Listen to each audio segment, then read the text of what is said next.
over 100 complaints. We investigated for almost 2 years. I didn't find one prosecutable voter fraud case in the entire state of New Mexico. So the Bush administration fired him. Not prosecuting innocent people led to your removal? Yeah, I mean, they wanted some splashy pre-election indictments that would scare these alleged hordes of illegal voters away. Welcome back to The Truth. In the 60s, black people fought and died for the right to vote. And while the dogs and the guns of the civil rights era are long gone, according to my next guest, there are still tactics being used to keep some African Americans away from the ballot box. Please welcome investigative journalist Greg Palast. We just saw, thank you for joining me, really. We just saw a clip from your documentary. And with all of the history of voter suppression that's taken place in this country, what is it about this election in particular that pushes us in a place where we have to watch out for this? The Republicans are absolutely desperate, and they're willing to resort to the worst, ugliest old Jim Crow tactics. I'm not partisan. I did this film for BBC television, but here's what we uncovered, and I was working with civil rights attorney Robert F. Kennedy Jr., son of the former Attorney General.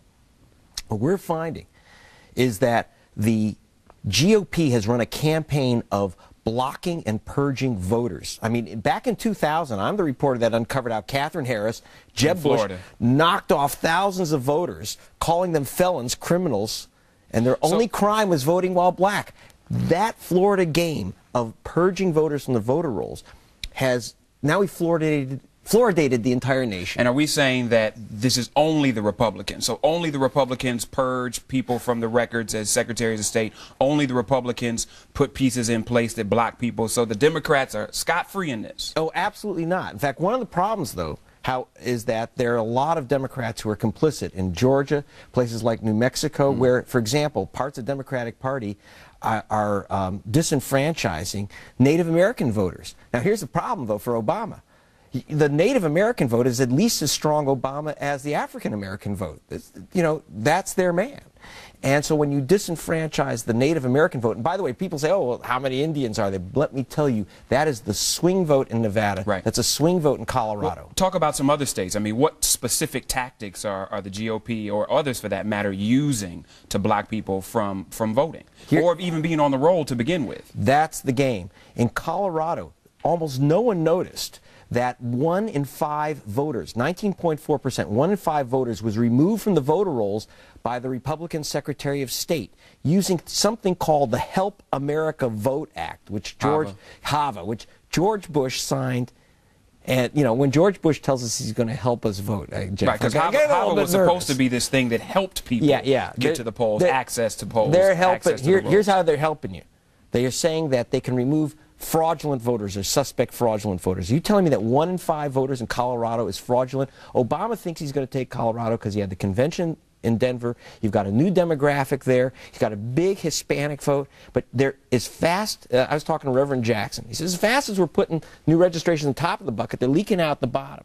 This is what we have to worry about. But is this added, or is this helped by what's going on with Acorn? I mean, first of all, let's deal with the difference between, registration fraud and voter fraud, because they're not the same thing. I investigated this thing. I went to the Republican Party and said, give me your worst case. They said 5 million illegal voters. I said, okay, show me 5. Because you'd have their names and addresses. So they showed me the 5 worst cases. What they said were the 5 worst cases of Acorn fraud. One was a double voter, they said, and her name is Melissa Tejas. I'll even tell you, I traced her down. 2 different signatures, obviously 2 voters trying to vote using the same name. Turns out she signed one form on a table and another form in her hand because she was in a hurry, so it had 2 different signatures. So their worst case of fraud by Acorn in the nation is a waitress in a hurry. Okay? But we also have to be honest about the fact that this isn't about voter fraud. This is about getting paid, and this is about having. Acorn was ripped off by a few people. You register Mickey Mouse. There's no cartoon rodents in line trying to vote. But it's about people going out there knowing they get paid per sheet. Yeah. And Acorn being subject to workers that aren't operating it with the level of integrity. It's not about voter fraud. Right. Though. Mary Poppins doesn't vote. These fake voters don't vote. And so what happens is that, and here's the statistic. Wait, but hold that thought for me, because I want to come back to that. We've got more of this conversation coming up. Please stay tuned for more. Stay tuned for more of The Truth. Are the Democrats using fraudulent means to stuff the voter rolls and steal the election? My experience in Albuquerque with the Acorn Group is that they were involved in serious registration fraud. It's true that several Acorn workers were convicted of making up fake names for the voter rolls because they were paid for each name they collected. But there's no evidence that any fictional voter actually cast a ballot.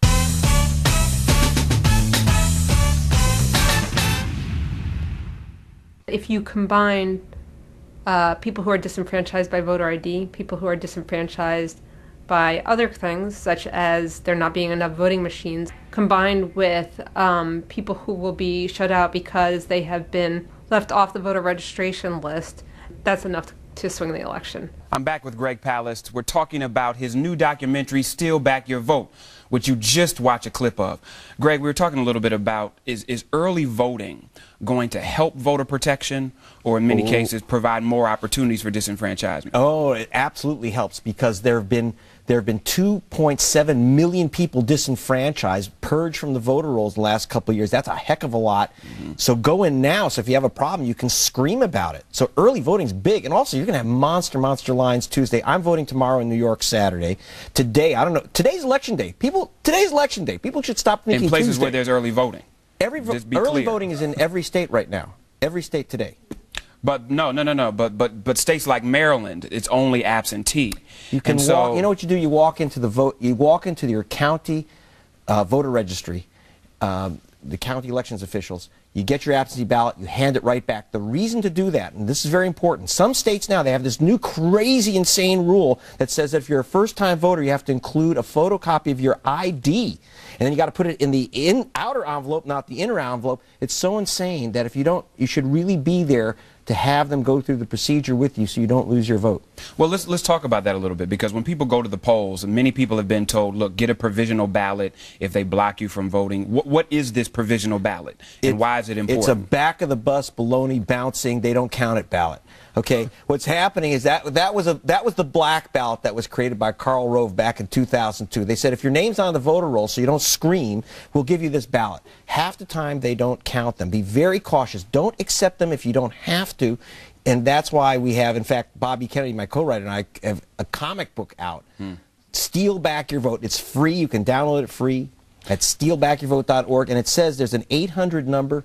We'll send an attorney right to you. Right. And say, I don't want and people got to know that they're going to be lawyers all over the country on election day. But let me ask you this. I mean, fight for the regular ballot. Provisional ballot and not having to ask for one is related to ID on most cases. Yes. So what are these ID issues that people are facing, and how can they beat it? Okay, number one, most of the times you're asked for ID, it's against the law.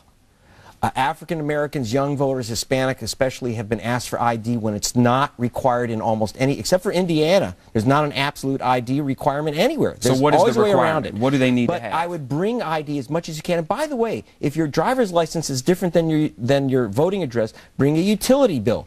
And if you've been foreclosed, if you've just been out of town, whatever, you've moved, that doesn't mean you lose your vote. You're still in the same congressional district. You can vote, demand your vote, and say, I don't want a provisional ballot.